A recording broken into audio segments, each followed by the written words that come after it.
What's up, guys? My name is Nix, and the commentary, or not the commentary, but the gameplay you're watching is a domination gameplay on C-Town. And today, I'm not gonna talk about the gameplay at all. I go negative, I go 10-17, but as I said, the commentary is not gonna be about the gameplay at all. I want to, touch a personal spot. Wait, that came out wrong. I want to talk about a personal thing that actually happened to me 1 year ago, which a normal 17-year-old isn't supposed to go through at all. So like just listen to this and take it in and process it in your mind, and then you can accept that it actually happened to me. So there's a lot of people don't know that I live in Sweden, that you might have known or might have not known, but I live in a suburb, which is actually kind of a ghetto and criminal place. There's a lot of criminals, obviously, and my first girlfriend, which I actually got together with summer 2009 or 10, I don't really know.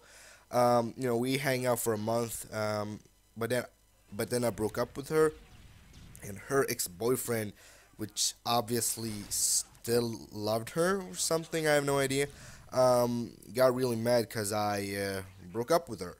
So he threatened me in this like gangster. You can't see my quotes, but they're there. He's like, "Oh, dude, I'm gonna help you. No one's gonna fuck with you because I love Serbian people. No one's gonna fuck with you. If he touches you, I'm gonna kill him. All that bullshit."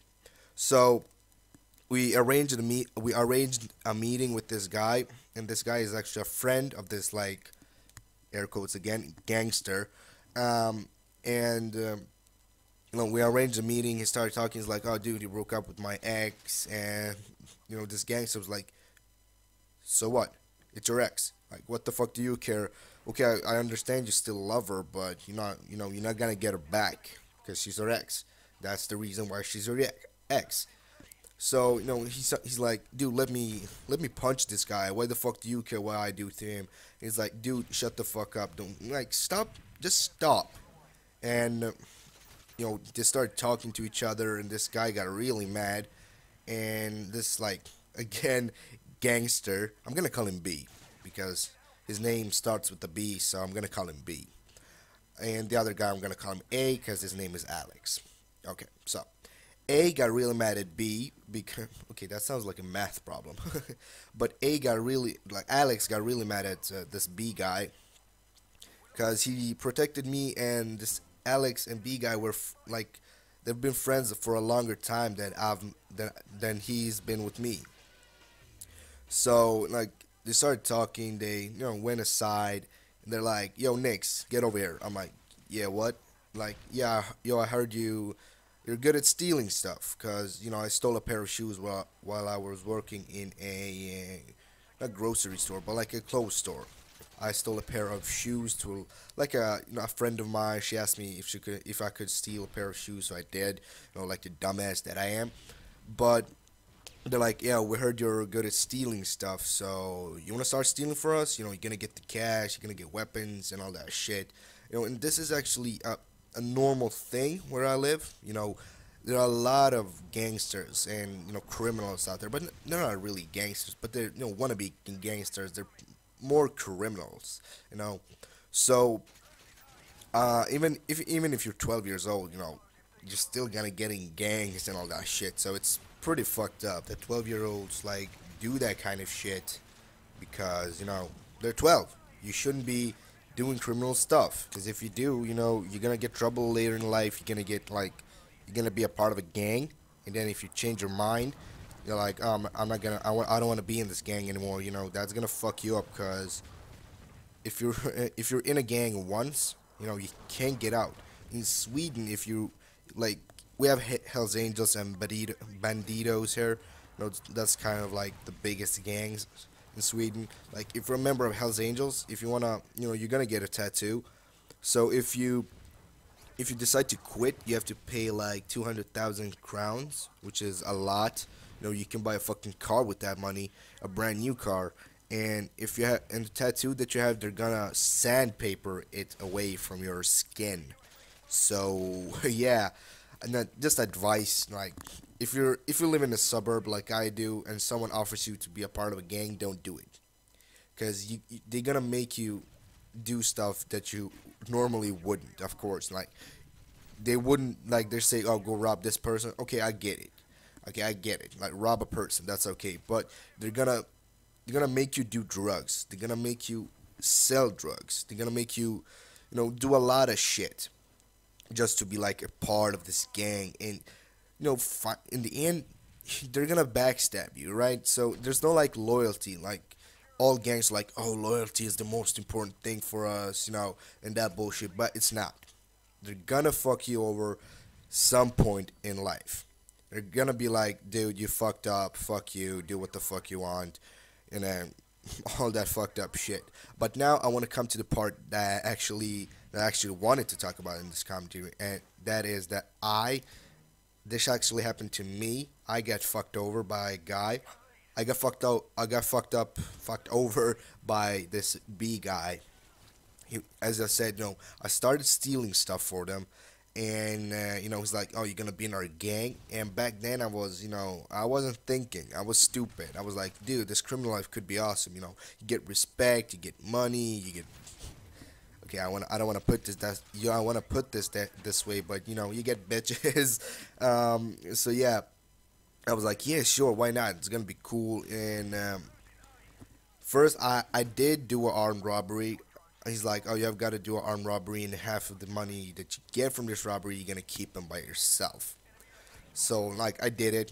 It was like the third thing that I did for him or them. I don't know. Um, and then later on, like I don't know, 2 months later, he did an armed robbery, and I knew about it, and the police caught him. Right? They caught him because they got him on tape. He was like, no, no, it wasn't me. It wasn't me. It was this Knicks guy. I can show you where he lives and all that shit. And like early morning, like 8 a.m. in the morning, I was about to go to school. Someone knocks on my door. I was like, wait, what? My friends can't knock on the door at 8 a.m. in the morning because they're all in school. So I was, pretty confused. I put on my fucking dirt face and confused face. I was like, what? Someone is knocking at the door. And I was, looking through the peephole, and I saw two police officers. I was like, oh, shit. What the fuck have I done? Have you found out that I did that robbery? Shit, I'm fucked. No, I was thinking all the time. I was like, my mom's gonna kill me. My dad's gonna kill me. I'm fucked up. Or no, I didn't know my dad back then. I got in touch with him after this happened. We had a trial on that shit. So yeah, they opened the door and they're like, "Can we come in?" I'm like, "Yeah, sure. Why not?" You can't say no, fuck off, because that's rude. So yeah, they started talking to me, and they're like, "Do you know a guy named B?" I was like, "No," because back then, the moral or the loyalty, the thing, if someone asks you, "Do you know this guy?" and did he do it, you say no, because you don't want to snitch on him, right? So I was like, no, I don't know him. But he's like, and the police officer was like, but he knows you. I was like, really? He's like, yeah. He said that you did a robbery. I'm like, me? A robbery? He's like, yeah, an armed robbery in a store. I was like, no, no, no, no. I didn't do anything. But the footage, like this guy had actually worn the same clothes that I had. So it like ended up that I was the accused one, and like we went to court, and my mom was freaking out.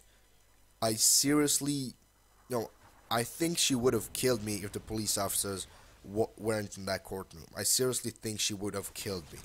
All right, she would literally took a knife and stabbed it in my eye, and like just poked my eye out, like just sliced me up because I was accused of armed robbery.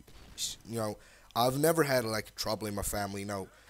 The most criminals come from a troubled family where like the both parents are either alcoholics or do drugs and all that shit. But in my family, it was always me and my mom for 16 years. I had no dad like by my side, so like I had a perfect life, or not perfect, but I had a really good life. So she actually thought, oh, like, what the hell did I do wrong? And she started crying because she thought it was her fault. She's like, oh, I'm a bad mother. I'm like, no, you're not a bad mother. I didn't do this shit. And she's like, wait, why are you accused? I'm like, yeah, yeah. I didn't want to say that I hang out with this B guy because she hated him. She absolutely hated him. She didn't want me. She actually warned me of him, like 1 year before this happened, and I still didn't listen to her. I was like, man, nothing's gonna happen, ma. Just chill out, just chill. And but it ended up happening. I got accused of armed robbery, and the sentence was no, not 1 year, 6 months in juvenile prison, which was pretty fucked up. But I knew a couple of guys in there from my own hood, quotation marks hood, from my own suburb. They live like 2 feet away, not 2 feet, like 50 meters away from me. We're like neighbors, so I knew a couple of guys, so I didn't have a trouble, being in there. So yeah, that's no, don't do criminal stuff. That's the point. That's the moral of the story. So hope you enjoyed this commentary. Give it a like, give it a favorite, and peace out.